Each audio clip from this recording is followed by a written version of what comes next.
အားလုံးမင်္ဂလာပါဖျာခင်ကျေးတော်သူပဲချီးမွမ်းပါတယ်ဖျာခင်ဒီကောင်းမြတ်တော်မူ၍ကိနာတော်အစင်မြတ်တည်တော်ကြောင့်ဂုဏ်ကျေးဇူးတော်ကိုချီးမွမ်းပါတယ်လို့ရှေ့စွာဖျာခင်ထံတော်ဘက်မှလာတဲ့ညီသက်ချင်းဝမ်းမြောက်ခြင်းကြမ်းမှခြင်းအောင်မြင်ခြင်းတို့သည်တင်းနဲ့တင်းမိသားစုပေါ်တက်ရောက်ပါစေလို့သခင်ယေရှုနာမတော်မြတ်၌တင်းတော်ဘုံမှာကောင်းချီးမင်္ဂလာကိုကြီးညာပါတယ်ညီကောင်မောင်မတို့ယနေ့ကျွန်တော်တို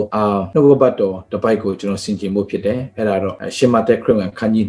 24အငယ်12ဖြစ်ပါတယ်ရှမသက်ခရစ်ဝင်ခန်းကြီး24အငယ်12ဖြစ်ပါတယ်ရှမသက်ခရစ်ဝင်အခန်းကြီး24အငယ်12ဖြစ်ပါတယ်အားလုံးတွေ့ရင်အတူတကွကျွန်တော်နဲ့ဖတ်ကြရအောင်မတရားသောအမှုတို့သည်များပြားသဖြင့်အများသောသူတို့၏ချစ်ချင်းမေတ္တာသည်ခေါင်းပါလိမ့်မည်ပြန်ဖတ်ချင်ပါတယ်မတရားသောအမှုတို့သည်များပြားသဖြင့်အများသောသူတို့၏ချစ်ချင်းမေတ္တာသည်ခေါင်းပါလိမ့်မည်ခဏဆုတောင်းရအောင်ဖျာရှင်ကိုတော်ယေရှုတင်တဲ့ဤချင်းဤနိုင်အတွက်ယေရှုတော်အထူးပဲချီးမွမ်းတယ်ပြင်ဆင်ပေးတဲ့ညီကိုမောင်မအတွက်ယေရှုတင်တယ်နှုတ်ပတ်တော်ဆံငတ်ခြင်းအတွက်ယေရှုတင်တယ်ကိုတော်အသင်းတော်ကိုတော်သားသမီးတွေကိုတော်စကားပြောလဲဖွင့်ပြပါအတွင်းနှလုံးသားထဲမှာကိုရောအတန်ကိုကြားတဲ့ဒီကိုတော့ဖွင့်ပြနားလဲစေပါယေရှုတော်ကြည်တယ်လို့ဝန်ခံတယ်သခင်ယေရှုနာမနဲ့ဤချိန်ဤနိုင်ကိုလက်တော်ထဲမှာဆက်ကပ်ပါတယ်ဖဖျားအာမင်ညီကောင်မောင်မတို့ဒီကျမ်းပိုက်လေးကိုကျွန်တော်ကြည့်တဲ့အခါမှာဗာတွေ့ရလဲမတရားသောအမှုတို့သည်များပြားသဖြင့်မတရားတဲ့အမှုတွေကတိတ်များတယ်အခုကလေနော်မတရားတာတွေအများများတာပဲကွယ်ကြည့်မယ်ဆိုဟိုမှာလည်းမတရားဘူးဒီမှာလည်းမတရားဘူးဟိုမှာလည်းမတရားဘူးဒီမှာလည်းမတရားဘူးမတရားမှုတွေများတာကိုကြည့်ရကျွန်တော်ဘာဖြစ်လာလဲဆိုတော့လူတွေကတဲ့မေတ္တာခေါင်းပါလာတယ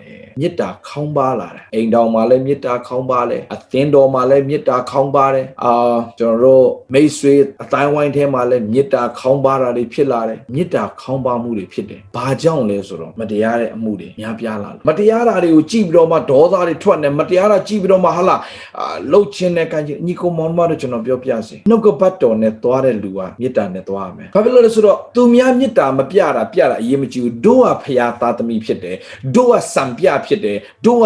ဖျားသခင်တို့ကဖျားသခင်ကျွန်တော်ဖော်ပြထားတယ်တင်းတို့ကလောကအလင်းလောကရဲ့စားဖြစ်တယ်လို့ပြောတဲ့အတွက်ကြောင့်တင်းတို့ကစပြီးတော့မချစ်ပြရင်ဘယ်သူကချစ်တတ်တော့မှာလဲတင်းတို့ကစပြီးတော့မေတ္တာမပြရင်မေတ္တာဘယ်မှာမြင်ရတော့မှာပြောချင်တာလောကမှာဘာမေတ္တာမှမရှိတော့လောကမှာဟလာမေတ္တာခေါင်းပါလာကြတဲ့အချိန်မှာတင်းကိုဖျားသခင်ကမျော်လင့်နေတယ်ဘာဖြစ်လို့ဆိုတင်းကသူများနဲ့မတူလို့ဘာလို့မတူတာလဲတင်းကအထူး special ရွေးကောက်ထားခြင်းခံတော်သူဖြစ်လို့ရွေးကောက်ထားတဲ့သူဖြစ်တဲ့အတွက်ကြောင့်တင်ကသူများနဲ့တူစရာအကြောင်းမရှိဘူးဒီကောင်မတရားကွာဟိုကောင်နေမတရားကွာဆိုတော့အဲ့ဒီမတရားတာတွေလိုက်ကြည့်ပြီးတော့တင်ကဒေါသတွေထွက်ပြီးတော့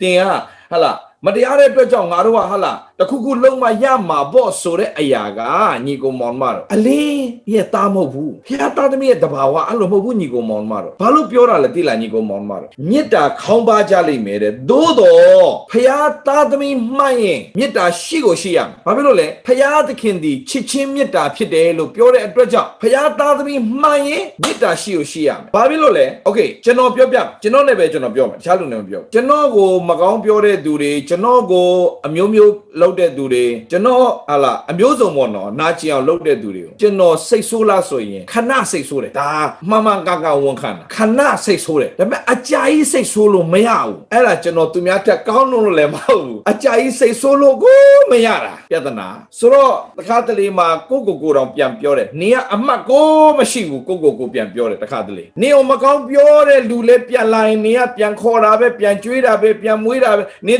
တိနဲ့ကိုပြန်ပြောနေကအမှတ်ကိုမရှိဘူးသူများကျွန်တော်ပြောတာမဟုတ်ကိုပြန်ပြောတာဒါမဲ့အဲ့ဒါဘာကြောင့်လဲလို့ပြောတဲ့အခါမှာကျွန်တော်ကြောင့်မဟုတ်ဘူးကျွန်တော်အထဲကိုတွန်းလောင်းပေးနေတဲ့ဖခင်ရဲ့မေတ္တာကြောင့်โอเคညီကိုမောင်မတို့ကျွန်တော်ပြောပြချင်တယ်ဒါကြောင့်နေ့ရက်စင်တိုင်းမှ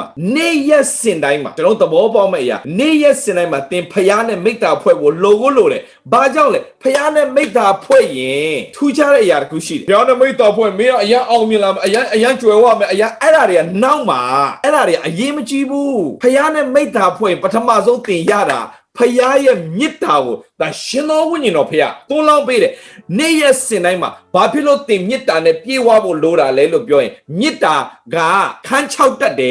်လူရဲ့မေတ္တာခန်းချောက်တတ်တယ်ဒါကြောင့်အမြဲတမ်းပြန်ဖြည့်ဆည်းပေးနေတာဖခင်ဘာနဲ့ဖြစ်သူနဲ့မေတ္တာဖွဲ့ရင်ဘာရလဲမေတ္တာသွန်းလောင်းပေးတယ်ဖခင်ဘယ်မှာပြောတာလဲယောမဩရစာခန်းကြီး9အငယ်9တစ်ချက်လေးကြည့်ရအောင်ယောမဩရစာခန်းကြီး9အငယ်9မှာတစ်ချက်လေးကြည့်ရအောင်ထိုမျောလင့်ခြင်းသည်ရပြီလားမသိခင်ဗျနည်းနည်းလေး မြန်သွားခွင့်လို့ပါခင်ဗျထိုမျော်လင့်ခြင်းသည်ရှက်ကြောက်เสียအကြောင်းနှင့်ကင်းလွတ်၏အဘယ်ကြောင့်နည်းဟုမူကားငါတို့အားပေးတော်မူသောတန်ရှင်သောဝိညာဉ်တော်သည်ဖျားသခင်၏မေတ္တာတော်ကိုငါတို့စိတ်နှလုံးထဲသို့သွန်းလောင်းတော်မူ၏တဲ့ဟာလေလုယာဒါဆိုကျွန်တော်နေ့ရက်စဉ်တိုင်းလောကကြီးမှာဖျားကိုမသိတဲ့လူတွေမှာမေတ္တာရှိလားလုံးဝမရှိဘူးမေတ္တာရှိလားလုံးဝမရှိဘူးဘာလို့လဲဘာဖြစ်လို့လဲဖျားမရှိရင်မေတ္တာမရှိဘူးဒါပဲโอเคဖျားမရှိရင်မေတ္တာမရှိဘူးမေတ္တာဆိုတာစကားလုံးပဲရှိလိမ့်မယ်တကယ်မေတ္တာမရှိဘူးဖျားမရှိရင်ဘလို့မှမေတ္တာမရှိနဲ့ကိုယ့်ပေါ်ကောင်းရင်ကိုယ်ကောင်းတယ်ကိုယ့်ပေါ်မကောင်းကိုယ်မကောင်းနိုင်တော့အဲ့ဒါပဲဒါပေမဲ့အဲ့လိုမဟုတ်ဘူးတဲ့ဖျားသားသမီးတွေကြတော့တင်လူတယောက်ကိုမချစ်နိုင်တော့ဘူးမေတ္တာမပြနိုင်တော့ဘူးဆိုရင်တင်က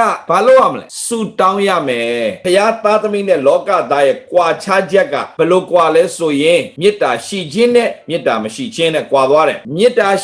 ာနဲ့အသက်ရှင်တဲ့လူနဲ့တကူကောင်းနဲ့အသက်ရှင်တဲ့သူကွာသွားတယ်ဆိုတော့တင်ကလူတယောက်ကိုမချစ်နိုင်တော့ဘူးဆိုရင်လူတယောက်ကိုမချစ်နိုင်တော့ဘူးဆိုရင်ဒီလူတယောက်ဟာလားမကောင်းကြောင်းဝယ်လိုက်ပြောပြီးတော့မှဒီလူတယောက်ကမကောင်းလို့ဒီလူကမကောင်းလို့သူ့ကိုမချစ်နိုင်ရင်စပြီးတော့မကောင်းတာတွေစပြောပြီးသူ့ရဲ့အားနည်းချက်တွေကိုထုတ်ဖော်ပြီးတကယ်တော့မဟုတ်ဘူးအဲ့ဒါတင်မချစ်နိုင်တော့ရင်သူ့မကောင်းကြောင်းပြောရတာမဟုတ်ဘူးတင်မချစ်နိုင်ရင်တင်ချစ်နိုင်အောင်ဘုရားခင်စီမှာပြန်ဆုတောင်းရတာဘာလို့လဲဆိုတော့ညီကိုမောင်မတို့ကြီးမားသောမင်္ဂလာဟာသူများကိုချစ်နိုင်ခြင်းကနေလာတာညီကိုမောင်မတို့ရဲ့ကြီးမားသောမင်္ဂလာဆိုတာကသူများကိုမေတ္တာပြနိုင်ခြင်းချစ်နိုင်ခြင်းကနေလာတာတခြားကနေမလာဘူးโอเคဆိုတော့ယေရှုခရစ်တော်သင်ပေးခဲ့တဲ့ပုံပမာလေးတစ်ခုကိုကျွန်တော်တို့ကြည့်ကြပါစို့လုကာအခန်းကြီး10အငယ်25နဲ့ကျွန်တော်စရကြည့်ကြရအောင်ရှင်လုကာခရစ်ဝင်အခန်းကြီး10အငယ်25နဲ့စရကြည့်ရအောင်ညီကိုမောင်မတို့တော့25လောက်ကနေစပြီးတော့ဘယ်လောက်ထိသွားမလဲဆိုရင်39လောက်ထိမပြီးရင်လည်းပဲခေါနေနဲ့မပြီးရင်လည်းပဲကိုယ့်ဘာသာကိုပြန်ဖတ်ကြပြီးအောင်တော့ဖတ်ကြโอเคကျွန်တော်လည်းပိတ်တင်တို့လည်းပိတ်မလုပ်နဲ့ကျမ်းစာโอเคကျွန်တော်မပြီးလဲတင်တို့ပြီးအောင်ဖတ်ရမယ်โอเคဆိုတော့တယံယောခာကျမ်းတက်တယောက်ဒီထ၍အရှင်ဘုရားသာဝရတက်ကိုအမွေခံရအံ့တော်ငါအကျွန်ုပ်ဒီအဘယ်မှုကိုပြုရပါမည်နည်းဟုကိုတော်ကိုစုံစမ်းနှောက်ယှက်ခြင်းကမိလျှောက်ပြောချင်တာက तू ကဘယ်လိုခေါ်မလဲကျမ်းတက်ပုဂ္ဂိုလ်ဟာရိရှဲတွေကသူတို့ကသူများကိုမေးခွန်းမေးရင်သိချင်လို့မေးတာမဟုတ်ပြဿနာရှာချင်လို့မေးတာအဲ့ဒါမှတ်တာနော်ဟာရိရှဲတွေအများကြီးပဲလောကကြီးမှာဟာရိရှဲတွေအများကြီးပဲโอเคဆိုတော့ယေရှုကဘသူနဲ့မှပြဿနာမတက်ဘူးဒီဟာရိရှဲနဲ့ပဲပြဿနာတက်တာဆိုတော့ဒေးဗစ်လာပြဿနာတက်ရင်လည်းအဲ့ဒါကြည့်လိုက်ဟာရိရှဲတွေခံစားချက်တွေပါလာပြီဆိုတော့သာရတက်ကိုအမွေခံရအံ့တော်ကျွန်ုပ်ဒီအဘယ်အမှုကိုပြုရပါမည်နည်းကိုတော်ကိုစုံစမ်းနှောက်ယှက်ခြင်းကမေးတော်မူ၏မေးလျှောက်တော့ကိုတော်ကပြည့်ညတ်ဒီကျမ်းစာနဲ့အဘယ်သို့လာသနည်းကိုတော်ကလည်းကိုတော်ကြည့်တဲ့အခါမှာကိုတော်ကနည်းနည်းလေးပညာယူစရာအများကြီးရှိတယ်ကျွန်တော်တို့ကင်ရှုခရစ်တော်ရဲ့တဘာဝကိုကြည့်ရင် तू ကတန်ငါတဲ့ကိုတန်ငါတဲ့နားလည်နိုင်တဲ့စကားနဲ့ပဲပြောတယ်ခင်ဗျပြည့်တစားမနဲ့တွေ့တဲ့အခါမှာပြည့်တစားမနားလည်နိုင်တဲ့စကားနဲ့ပဲ तू ပြောတယ်နော်ပြည့်တစားမကသူ့စီမှာလာပြီးတော့မှဟလာဝင်ချတောင်းမနဲ့ငါသမီးလို့ခေါ်တယ်ကြည်စမ်းကွယ်ဒီပြည့်တစားမကိုဘယ်သူ့အဖေမေတော်မှသမီးလို့မခေါ်တဲ့ချိန်မှာငါသမီးလို့ခေါ်တဲ့မေတ္တာဒီမိန်းကလေးမခံနိုင်ဘူးနော်ဒီမေတ္တာပြီးတော့မှပါဆက်ပြောလိုက်တဲ့ငါသမီးတင်းအပြစ်ကိုဖြေလွတ်ပြီးတဲ့အိုးတလုံးငါအပြစ်ကဘယ်တော့မှလွတ်တော်မှာမဟုတ်ဘူးလို့ထင်ထားတဲ့သူကအပြစ်လွတ်သွားတန်ငါတဲ့နဲ့တွေ့တန်ငါတဲ့နားလည်နိုင်တဲ့စကားပြည့်တစားမနဲ့တွေ့ပြည့်တစားမနားလည်စကားအခွန်ခါနဲ့တွေ့အခွန်ခါနားလည်နိုင်တဲ့စကားအခုကတော့ဖာရိရှဲကြတော့ဖာရိရှဲနားလည်နိုင်တဲ့စကားနဲ့သူကပြောရပြီဖာရိရှဲကြတော့ပြည့်ညတ်နဲ့ပဲပြန်ပြောတယ်ပြည့်ညတ်တီကျမ်းမှာအဘယ်သို့လာသနည်းတဲ့တင်းဒီအဘယ်သို့ဖတ်သနည်းဟုမေးတော်မူတယ်ဘယ်လိုဖတ်ထားလဲတဲ့သူကကျမ်းတတ်ပုဂ္ဂိုလ်ဆိုကျမ်းစာနဲ့ပဲပြန်ပြောကျမ်းစာမှာဘာတွေပြောထားလဲကွယ်တဲ့ဘုသူကလည်းတင်းဖျက်ခင်ထောက်ဖျက်ကိုသူကလည်းအရန်ပြောချင်တော့သူကကျမ်းတတ်ပုဂ္ဂိုလ်ဆိုသူကဘယ်နာထောက်ရတယ်ပေါ့ဝါပြောချင်တာဘာတွေဖတ်ထားလဲတဲ့ဖတ်ထားပါလေတဲ့ထိုသူကလည်းတင်းဖျက်ခင်ထောက်ဖျက်ကိုစိတ်လုံးကျွတ်မဲ့ညာအစွမ်းတတိရှိသမျှညာရှိသမျှနဲ့ချစ်လို့ဘိုးနဲ့ဆက်ဆံသူကိုနဲ့မြချစ်လို့ပြလျှောက်ဟေးဖာရိရှဲတဘာဝကျမ်းစာအကုန်တက်တယ်ကျမ်းစာတိုင်းတာအသက်မရှင်ဆိုထိုသူကတင်းဖျက်ခင်ထောက်ဖျက်စိတ်လုံးကျွတ်မဲ့ညာရှိသမျှအစွမ်းတတိရှိသမျှနဲ့ချစ်လို့ကိုနဲ့ဆက်ဆံသူကိုနဲ့မြချစ်လို့ရှောက်လေကိုတော်ကတတ်ပြောတာအဲ့ဒါနဲ့ကိုတော်ကလည်းတင်းစကားဒီမှန်ပြီဒါဆိုတဲ့အဲ့တိုင်းလှုပ်လိုက်ပေါ့ကွယ်တဲ့အဲ့ကြရင်အသက်ကိုရမှာပေါ့အဲ့တိုင်းလှုပ်လိုက်ပေါ့တဲ့ဖျားခင်ချစ်လူကိုချစ်ပေါ့တဲ့ဘာလို့ပြောလိုက်တာလဲကွယ်တိလာညီကိုမောင်မတော်ဒီ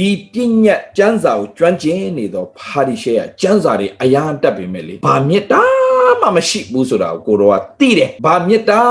မှမရှိဘူးဆိုတာကိုတော်ကသိတယ်မှတ်ထားပါညီကိုမောင်မတော်ကဘာဦးကျနဲ့ပြတဲ့ကျမ်းဒီအလွတ်တွေရပြီးတော့မှတအိမ်လုံးနဲ့မတည့်တဲ့အဖွဲ့တွေရှိတယ်ခင်ဗျတအိမ်လုံးနဲ့မတည့်ဘူးခင်ဗျဖျားကြောင်တကြောင်လုံးနဲ့မတည့်ဘူးခင်ဗျဒါပေမဲ့ကျမ်းစာသွားမေးအကုန် သိတယ်ခမအဲ့ဒါပြဿနာခမအဲ့ဒါပြဿနာခမထို့သူဖြစ်တဲ့တက်ကိုရလိုက်ပြီတဲ့ပြောရှင်တာအဲ့တည်းတော့လှုပ်လိုက်ပေါ့တဲ့ထို့သူကလည်းအဘယ်သူဒီကျွန်တော်နဲ့ဆက်ဆိုင်တော်သူဖြစ်ပါသနည်းတဲ့ထပ်မေးတယ်အဘယ်သူဒီကျွန်တော်နဲ့ဆက်ဆိုင်တော်သူဖြစ်ပါသနည်းဟုမိမိအပြစ်မရှိဟန်ပြုလို့သောစိတ်နဲ့ယေရှုအလကားပြောတာမို့ယေရှုကောင်းသိတယ်အဘယ်သူကကျွန်တော်နဲ့ဆိုင်လာတယ်တဲ့ကျွန်တော်လည်းပါပြောပြပါဦးနဲ့မသိသလိုနဲ့ယေရှုကလည်းအဲ့မှာယေရှုကဘယ်လောက်စိတ်ရှည်လဲကြာဒီပါရီရှေကလာပြဿနာရှာနေတာဟမ်ပြဿနာလာရှာနေပါရီရှေကို तू ကပုံရင်းလေးနဲ့ပြောပြတာယေရှုကလူတစ်ယောက်ဒီယေရုရှလင်မြို့မှာယေရီခေါမြို့သို့သွားရတွင်ဓမြနဲ့တွေ့ကြုံလေလူတယောက်ကပေါ့ကွယ်တဲ့ယေရီခေါမြို့ကနေယေရုရှလင်မြို့ကိုသွားတဲ့လမ်းမှာတဲ့ဓမြနဲ့တွေ့ပြီးတော့ဓမြဘာလုပ်လဲဆိုတော့သူရဲ့အဝတ်တွေကိုချွတ်ပြီးတော့မှဟလာအကုန်လူယူသွားတယ်ပေါ့ကွာပြောချင်တာအဝတ်တောင်မချမ်းဘူးပေါ့နာကျင်စွာရိုက်နှက်ပြီးမှတေလူမတက်ရှိတော့အခါပစ်ထား၍သွားကြ၏ထိုလမ်းသို့ယေဘရဟိတယောက်ဒီအမှတ်တမဲ့သွား၍ထိုလူနာကိုမြင်လင်းလွှဲရှောင်၍သွားလေတယ်ပထမဆုံးကွယ်ဒီလိုရိုက်ပြီးတော့မှပစ်ထားပြီးတော့လူနီးပါသေကာနီးနေပြီကွယ်အဲ့လူတယောက်ပြစ်ထားပြီးတော့မှထွက်သွားတဲ့အခါမှာတဲ့ယေဘရဟိတယောက်ကရောက်လာတယ်ယေဘရဟိတယောက်ကရောက်လာတယ်ကြည်အောင်ညီကိုမောင်တို့ယေရှုဘုသူပြောနာလဲကွယ်ယေဘရဟိဆိုတာတင်းအုပ်ဆရာကြီးပေါ့ကွယ်တင်းအုပ်ဆရာကြီးပေါ့တင်းအုပ်ဆရာကြီးပေါ့ကွယ်ယေဘရဟိဆိုတာကတင်းအုပ်ဆရာကြီးပေါ့ကွယ် Reverend ကြီးပေါ့ကွယ်ဒေါက်တာကြီးပေါ့ကွယ် Reverend Doctor David Ladi ပေါ့နော်သူများပြောပါ Reverend Doctor David Ladi ထိုလူနာကိုမြင်လေလွှဲရှောင်သွားလေကြီးစံကွယ်သေကာနီးပြီဘာလို့လွှဲရှောင်ပြီးသွားတာလဲငါဖျားမှုတော့စောင်းမယ်ငါအင်ကြီးတွေပေးသွားလို့မဖြစ်ဘူးတဲ့ငါအချိန်တွေကုန်မယ်တဲ့ဖျားကြောင့်လည်းငါ့ကိုစောင့်နေပြီတဲ့ဟုတ်နော်စောင့်နေပြီတဲ့မဖြစ်ချေဘူးကြည်ပါညီကိုမောင်မတော့အကြောင်းမျိုးမျိုးပြလို့ရပါတယ်ဖျားကြောင့်မှအစီအစဉ်ရှိနေလို့ငါကူညီလိုက်ဟိုမှာအစီအစဉ်ပြတ်သွားမှာပေါ်မှာအစရှိပါလိမ့်မယ်တဲ့ဒါကြောင့်ထွက်သွားတယ်တဲ့ထိုနည်းတူလေဝိလူတယောက်ဒီလေဝိဆိုတာလည်းပဲလာပြီးကွလေဝိဆိုတာလည်းဖျားမှုတော့စောင့်မဲခင်ဗျသူကြတော့ယေဘရဟိရဲ့အမှုကိုဝိုင်းကူလှုပ်ပေးရတဲ့ဆရာလေးပေါ့ကွယ်ဟိုကတော့ဆရာကြီးပေါ့ Reverend Doctor ကြီးပေါ့လေဝိဆိုတော့ဆရာလေးပေါ့ဆရာလေးကလည်းလာတဲ့အခါမှာဟိုကြည့်ဒီကြည့်နဲ့တေလမ်းမသိပါဘူးဆိုထွက်သွားတယ်တညီကောင်မောင်မတော့နှစ်ယောက်လုံးကကြမ်းတက်လာကြမ်းတက်ပါတယ်ခင်ဗျနှစ်ယောက်လုံးဖျားမှုတော့စောင်းလာစောင်းပါတယ်ခင်ဗျယေဘရဟိလည်းမှုတော့စောင်းပါတယ်ခင်ဗျလေဝိလည်းဖျားမှုတော့စောင်းပါတယ်ခင်ဗျဒါပေမဲ့အဲ့ဒီအမှုတော့စောင်းနှစ်ယောက်လုံးကတဲ့လွှဲရှောင်ပြီးတော့ထွက်သွားတယ်တဲ့ချမ်းသာထောင်ပေးပါရှမာရိလူတယောက်ဒီရှမာရိလူဆိုတာကအမှုတော်ဆောင်လည်းမဟုတ်ပါဘူးခင်ဗျရိုးရိုးတန်တန်လူပါပဲခင်ဗျဘုရားကျောင်းတောင်မှပုံမှန်မတက်တဲ့လူပါခင်ဗျယုံကြည်သူတော်ဟုတ်ချင်မှဟုတ်ပါလိမ့်မယ်ခင်ဗျဒါအောင်နှိုင်းထားတာရှမာရိလူတယောက်ဒီခရီးသွားရတွင်ထိုလူနာရှိရာသို့ရောက်ရင်မြင်သောအခါဂယုဏစိတ်ရှိသည်နေတဲ့ဂယုဏစိတ်ပြောရအောင်ဂယုဏစိတ်ဂယုဏစိတ် yes ညီကိုမောင်မတော်မတရားသောအမှုတွေများတဲ့အခါမှာလောကကြီးမှာဂယုဏစိတ်တွေခေါင်းပါလာကြလိမ့်မယ်တဲ့နော်မေတ္တာခေါင်းပါမယ်ဂယုဏစိတ်ခေါင်းပါလာမယ်တဲ့အမှုတော်ဆောင်တွေဖြစ်ပေမဲ့အခုနဂယုဏစိတ်ရှမာရိလူလေရှိလားမရှိဘူးခမညာကျွန်တော်ပြောပြမယ်ညီကိုမောင်မတို့တခါတလေမှာအမှုတော်ဆောင်တွေအားလုံးပြန်ပြီးတော့မှလေဖျားမသိတဲ့လူတွေစီကတော့ပြန်တင်ယူတဲ့အရာတွေအများကြီးရှိတယ်လို့ကျွန်တော်ကတော့ပြောချင်တယ်ခမညာစပြောင်းလဲခါစားလူတွေရဲ့တက်တောက်ကြည့်ပြီးတော့မှအတူယူစရာအများကြီးရှိတယ်ခမညာရှမာရိလူတယောက်တခီးသွားတဲ့ထိုလူနာရှိတဲ့ရောက်ရင်မြင်သောအခါဂယုဏစိတ်မြင်သောအခါဂယုဏစိတ်ရှိတယ်ကျွန်တော်လိုက်ဆိုရအောင်မြင်သောအခါဂယုဏစိတ်ရှိတယ်ဆိုတော့ညီကိုမောင်မတို့ရဲ့ကိုယ့်ရဲ့မိသားစုဒုက္ခရောက်တာမြင်ရင်ဂယုဏဖြစ်တာတော့မဆမ်းမှုခမအခုကဒါကလမ်းမှာလဲနေတဲ့သူသူ့အမျိုးလားမဟုတ်ဘူးသူ့မိသားစုထဲလားမဟုတ်ဘူးဘယ်ရလဲမသိဘူးဘယ်လိုလူမျိုးလဲမသိဘူးသို့တော့သူ့မှာဂယုဏစိတ်ရှိလားခမရှိတယ်ခမအဲ့ဒါကိုယေရှုကမိမောင်းထိုးပြနေတာအချင်းချင်းတွေပဲချစ်နေကြတာမဟုတ်ဘူးအချင်းချင်းချစ်ကြလို့ပြောတဲ့ခါမှာချင်းချင်းချစ်ဖို့ပြောတာမဟုတ်ဘူးကချင်းချင်းချစ်ဖို့ပဲပြောတာမဟုတ်ဘူးကရင်ချင်းပဲချစ်ဖို့ပြောတာမဟုတ်ဘူးကလားချင်းပဲချစ်ဖို့ပြောတာမဟုတ်ဘူးတရုတ်ချင်းပဲချစ်ဖို့ပြောတာမဟုတ်ဘူးဒါပေမဲ့အားလုံးကြည့်တခြားဘာသာမပြောခရစ်ယာန်ထဲမှာတော့မှအချင်းဆိုရင်ပါလေမြန်မာနှစ်ချင်းခရစ်ယာန်ဆိုတာနဲ့ကရင်နှစ်ချင်းခရစ်ယာန်မဆိုင်တယ်လို့ဖြစ်သွားပြန်ပြီဒါတွေမကဘူးဟိုဟာအေဂျီငါတို့ကနှစ်ချင်းဆိုတော့မှဘာဖြစ်လဲကွလူရတော်မသွင်းတဲ့ဖွဲ့တွေအများကြီးမရှိဘူးလားခင်ဗျစဉ်းစားကြည့်ညီကိုမောင်မတို့ဂယုဏစိတ်ရှိဖို့မပြောနဲ့ဘာသာတူတာတော်မှဂိုင်းကနမတူရင်တယောက်နဲ့တယောက်မတည့်ကြဘူးစကားမပြောနိုင်ဘူးလမ်းမှာတွေ့ရင်မခေါ်နိုင်ဘူးဖះเจ้าတူတတ်တာတော်မှဖះเจ้า င်းမှာပြဿနာတက်ကြလို့ဘာတက်လဲဆိုတော့ဖျားเจ้าအသစ်စောက်တဲ့အခါမှာတစ်ဖွဲ့ကအဖြူရောင်တုံမယ်တဲ့တစ်ဖွဲ့ကအစိမ်းနုရောင်တုံမယ်တဲ့နောက်တစ်ဖွဲ့ကမဟုတ်ဘူးဖျားเจ้าဆိုတာတဲ့နော်နည်းနည်းဘယ်လိုခေါ်မလဲအပြာနုလေးတုံရမယ်တဲ့အဲ့ဒီအယောင်သုံးဖွဲ့ကွဲပြီးတော့အသင်းတော်သုံးဖွဲ့ကွဲသွားပါတယ်ခင်ဗျဘာလဲအဖြူတစ်ဖွဲ့အစိမ်းတစ်ဖွဲ့အပြာတစ်ဖွဲ့သုံးဖွဲ့ကွဲသွားတယ်ခင်ဗျဘယ်မှာလဲမြစ်တာဘယ်မှာလဲဂယုဏစိတ်ဟိုကတေတော့မယ်တေကနီးပြီလာစုတောင်းဖို့ခေါ်တယ်ဘယ်သင်းတော်ကလဲဘယ်သင်းတော်ကလဲသူသင်းတော်တင်းဦးဆရာကိုတွားပြီးတော့ခေါ်လိုက်လေတချို့ရှိသေးတယ်ဖျားเจ้าပုံမှန်လာမတက်လို့ရှိရင်တော့တေမလာမခေါ်နဲ့အတုပမချပေးဘူးဆိုတဲ့အသင်းတော်တွေကလည်းရှိသေးတယ်ခင်ဗျနော်အဲ့ဒါလှုပ်ရှားတဲ့အဖွဲ့တွေလို့ခေါ်တယ်ခင်ဗျအော်ကျွန်တော်အဲ့လိုတဲ့ပြောတော့မကောင်းဘူးဒါပေမဲ့ယေရှုပြောနေတဲ့ဟာကိုကြည်ညီကိုမောင်မတို့နောက်ဆုံးသောကာလမှာမေတ္တာခေါင်းပါကြလိမ့်မယ်အဲ့ဒီအထဲမှာဖျားသားသမီးစစ်တွေမပါပါစေနဲ့ဒါပဲကျွန်တော်မေတ္တာရက်ခံခြင်းနဲ့ဘယ်သူပဲဖြစ်ဖြစ်ဗုဒ္ဓဘာသာပဲဖြစ်ဖြစ်မွတ်စလင်ပဲဖြစ်ဖြစ်ဟိန္ဒူပဲဖြစ်ဖြစ်ခရိယာန်ပဲဖြစ်ဖြစ်ဒုက္ခရောက်ရင်ယုံကြည်သူတွေမေတ္တာပြဖို့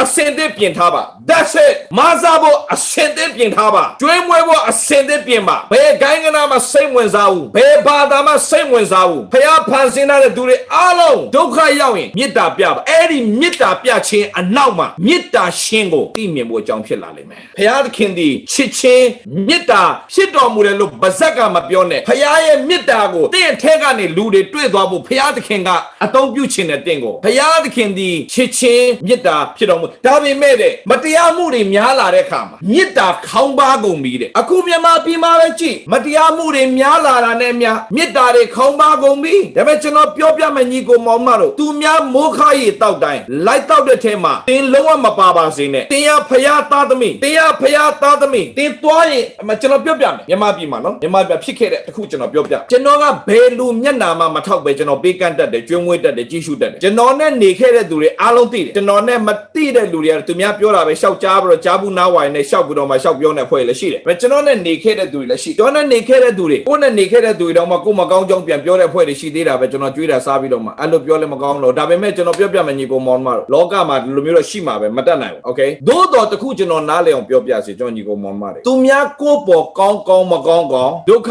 ရောက်လာရင်ကိုကကြွေးမွေးကြည့်ရှုမဆတတ်တဲ့သူဖြစ်ဖို့အရေးကြီးတယ်ဒါပဲကျွန်တော်ပြောမယ်ကိုမင်္ဂလာကိုယူပါအရှိမကျင့်ချင်းအမင်္ဂလာနဲ့မင်္ဂလာချထားတယ်ဘယ်ဟာသင်ရွေးယူမလဲအဲ့ဒါအရေးကြီးတယ်ညီကိုမောင်မတို့အဲ့ဒါအရေးကြီးတယ်ညီကိုမောင်မတို့တင်ကြိုက်တာရွေးယူပါမဖျားရှံတော့ဗာပြောလဲမင်းအရှိမမုံတီးချင်းရှိတယ်အရှိမမေတ္တာရှိတယ်မင်းကြိုက်တာရွေးယူဘုရားသားမင်းမှန်ရင်တင်မေတ္တာပဲရွေးယူပါညီကိုမောင်မတို့ဒီမောင်မကောင်းရှိကျွန်တော်ပေးကမ်းတဲ့မဆာတဲ့ကျွေးမွေးတယ်โอเคအဲ့ဒီပေါ်မှာဆရာအဲ့လိုလူတွေဘာလို့ဆရာသွားကျွေးရတယ်အဲ့လိုလူတွေဆရာဘာလို့သွားပေးရလဲဆိုတော့အဖွဲတွေရှိတဲ့ခမညာသူတို့လည်းမပေးဘူးပေးတဲ့သူလည်းလာတားသေးတယ်အဲ့ဒါတွေအများကြီးကြုံခဲ့ရတယ်ကျွန်တော်မြန်မာပြည်မှာနေတော့ဆရာဒီဖွဲတွေကြောင့်ဆရာမသိဘူးလားဒီဖွဲတွေကြောင့်ဆရာနားမလည်ဘူးလားဒီမှာဒီရှမာရိလူကလမ်းမှာလဲနေသူဘယ်သူလဲသူသိလားခမညာမသိဘူးဘာလူမျိုးလဲသိလားခမညာဟိုးတုံးကသိဖို့လွယ်လွယ်လေးအင်ကြီးတစ်ထည်ဝတ်ထားတာနဲ့အဲ့ဒီအင်ကြီးဝတ်ထားတဲ့လူမျိုးကဘာလူမျိုးလဲကောင်းကောင်းသိတယ်အခုကအင်ကြီးချွတ်သွားတော့ဘာလူမျိုးလဲသိလားမသိတော့ဘူးတကယ်လို့အင်ကြီးပါရင်လေဝိယေဘရဟိတယောက်ကကူညီလိုက်မယ်ဘာကြောင့်ဟဲ့ငါတို့အမျိုးဟဲ့ဆိုတာမျိုးရှိရင်ကူညီအောင်မယ်ဒါပေမဲ့အခုကအင်ကြီးမရှိတော့တဲ့ခါမှာဘာတူလဲဘာသူမှမသိတော့ဘူးဘယ်လူမျိုးလဲသိလားချမ်းသာလားဆင်းရဲလားသိလားမသိဘူးချမ်းသာတဲ့လူဆိုရင်တော့သွားကူညီလိုက်အောင်မယ်သူပြန်လဲတော့ကောင်းသွားတဲ့ခါမှာငါ့ကိုသူပြန်ကျေးဇူးပြုမယ်ဆိုတော့ကူညီအောင်မယ်သူချမ်းသာတာလည်းမသိတော့ဆင်းရဲတာလည်းမသိတော့ဘာမှလည်းမသိတော့လူတွေဆိုတာလေအပေါ်ရန်ကြောကြည့်ပြီးတော့ကူညီတဲ့သူတွေအများများတယ်ဖခင်ကရ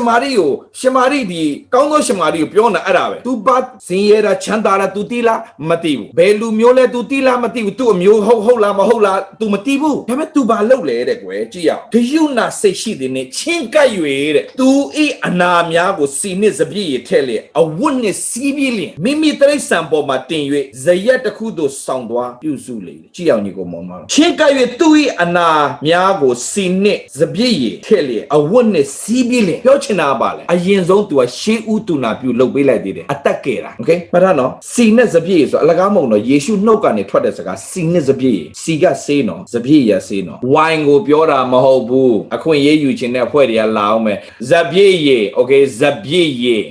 ရဆိုအဆုတ်တွက်အင်မတန်ကောင်းတယ်သိလားမသိဘူးစပြည့်ရအစ်စ်ကစပြည့်တီးဟာအဆုတ်တွက်အင်မတန်ကောင်းတယ်တန်လွင်စီကခန္ဓာကိုယ်တွက်အင်မတန်ကောင်းတယ်ခင်ဗျဒီမှာပြောပြစီနဲ့စပြည့်ကိုထည့်ပြောချင်တာ तू အကောင်း ဆုံးနဲ့သူကသူ့ဟလာပြုစုတယ်ပြီးတော့မှမိမိကားပေါ်တင်ပြီးတော့မိမိသွေးတွေအကုန်လုံးတင်ရှင်းလေးတဲ့ခါမိမိကားပေါ်တင်တယ်မိမိတရိษံပေါ်လို့ဒီမှာပြောတာ哦ဒီခေတ်ကတရိษံမှမရှိတာဟိုနွားပေါ်တင်လက်တင်မှာပေါ့တောမှာဆိုတော့မိမိတရိษံဆိုဘာအကောင်လဲတော့မသိဘူးတရိษံနဲ့မြင်ဖြစ်မှာပေါ့မြဲဖြစ်မှာပေါ့တခုဖြစ်မှာပေါ့ဗျာမိမိတရိษံပေါ်တင်ဇရက်တစ်ခုသို့ဆောင်သွားပြုစုလေ၏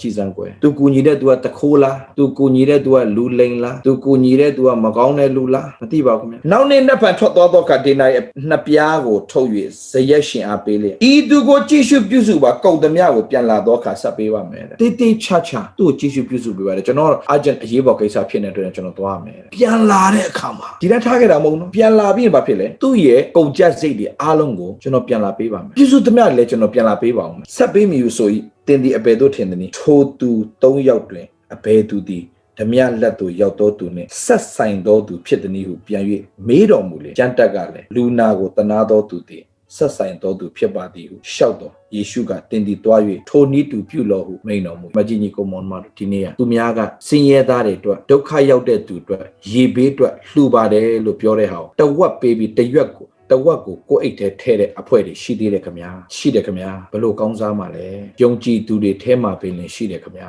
သာသနာပြုဖို့ဆိုပြီးတော့တခြားနိုင်ငံနဲ့သာသနာပတ်စံတွေပေးလိုက်ပါရဲ့အဲ့ဒါကိုပတ်စံကိုအမျိုးမျိုးလှည့်လိုက်ပြီးတော့မှလှုပ်ရှားသွားတဲ့သူတွေလည်းအမှုတော်မြတ်ထဲမှာပင်အများကြီးရှိပါတယ်ဘယ်မှာလဲမေတ္တာဒီနိုင်ငံကလူတွေကတော့မစားနိုင်မတောက်နိုင်ပတ်စံလေးတွေစုပြီးတော့မှပေးတဲ့အလှူငွေကိုဝိညာဉ်ရိတ်သိမ်းပွဲအတွက်မသုံးပဲအိမ်တွေကားတွေဝယ်တဲ့သာသနာတွေအများကြီးရှိတယ်ခင်ဗျာဘယ်မှာလဲမေတ္တာအချင်းချင်းတယောက်နဲ့တယောက်ကိုညီမဆရမယ်အစားအချင်းချင်းလို့ပြောလိုက်ပါလေကိုနဲ့ဆက်ဆံတော့သူဆိုတာဘာလို့ပြောနာလဲကိုရှေ့မှာလဲတဲ့သူကိုရှေ့မှာဒုက္ခရောက်တဲ့သူကိုရှေ့မှာမျောလင့်ခြင်းမဲ့သွားတဲ့သူတွေဘာသာတူခြင်းမတူမဲ့ဂိုင်းကနာတူခြင်းမတူမဲ့လောကရဲ့အလင်းလို့ပြောတဲ့အတွက်ကြောင့်သင်တို့ဟာအလင်းထဲမှာပဲအလင်းလင်းနေမှာလားအလင်းထဲမှာပဲအလင်းလင်းမှာလားအလင်းကအလင်းကိုလိုတာထက်အမှောင်ကပိုလိုပါတယ်ခင်ဗျာမှောင်မိုက်ကြီးကထူထပ်နေပြီဘယ်မှာလဲအလင်းနေမေတ္တာရှိတဲ့သူကတော့အလင်းရှိတော်သူပဲညီကိုမောင်မတော်ထားတော့လင်းလောက်လို့ပြောတဲ့ခါမှာမှောင်မိုက်နဲ့လောကကြီးမှာမေတ္တာမရှိတော့လောကကြီးမှာမေတ္တာခေါင်းပါနဲ့လောကကြီးမှာထားပြီးတော့မှမေတ္တာပြတော်သူတွေဖြစ်ပါလို့ပြောနေတာညီကိုမောင်မတော်တော်ယုံကြည်သူတွေအားလုံးမနှက်ချနဲ့ဖျားသခင်ကိုရောရဲ့မေတ္တာသွန်းလောင်းပေးပါအဲ့ဒီမေတ္တာနဲ့ပဲတနေ့တာလုံးရှင်းတန်နိုင်ဖို့မဆာပါဖျားခင်ငါတို့ကြောက်တဲ့စိတ်မပေးဘူးဘာပေးလဲတကိုးပါသောစိတ်ရှစ်တတ်သောစိတ်ရှင်းလင်းသောစိတ်ကိုပေးတယ်လို့ပြောတဲ့အတွက်ကြောင့်ဖျားကတင့်ကိုတကိုးပါတဲ့စိတ်ရှစ်တတ်တဲ့စိတ်ရှင်းလင်းတဲ့စိတ်ကိုနေတိုင်းပေးခြင်းနဲ့တင်မနှက်ထတော့တင်ကမာနမုံကိုထကောက်တဲ့ကဲ့သို့တင်မနှက်ထရတဲ့ဖျားရဲ့မေတ္တာကိုထပ်ပြီးတော့လက်ခံတော်သူဖြစ်ပါစေ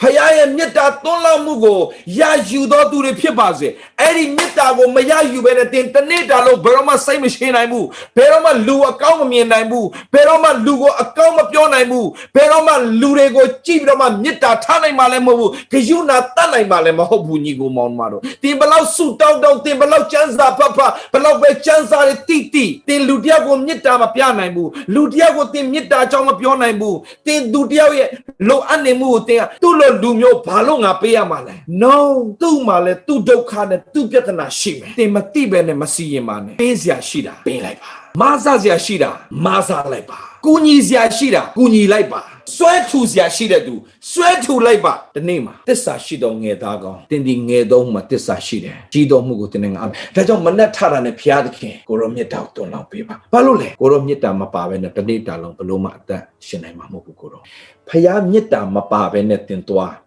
ညာအိယာဝင်တဲ့ခါမှာတင်နောင်တနဲ့ပဲအိယာဝင်ရလိမ့်မယ်။ဘာမှအမှုပြီးခဲ့မှာမဟုတ်ဘူး။မေတ္တာနဲ့လှုပ်တဲ့အမှုသားလေညာအိယာဝင်တဲ့ခါမှာကျေနပ်ပြီးတော့အိယာတာဖြစ်တယ်။တင်ဘလောက်အလုံးများ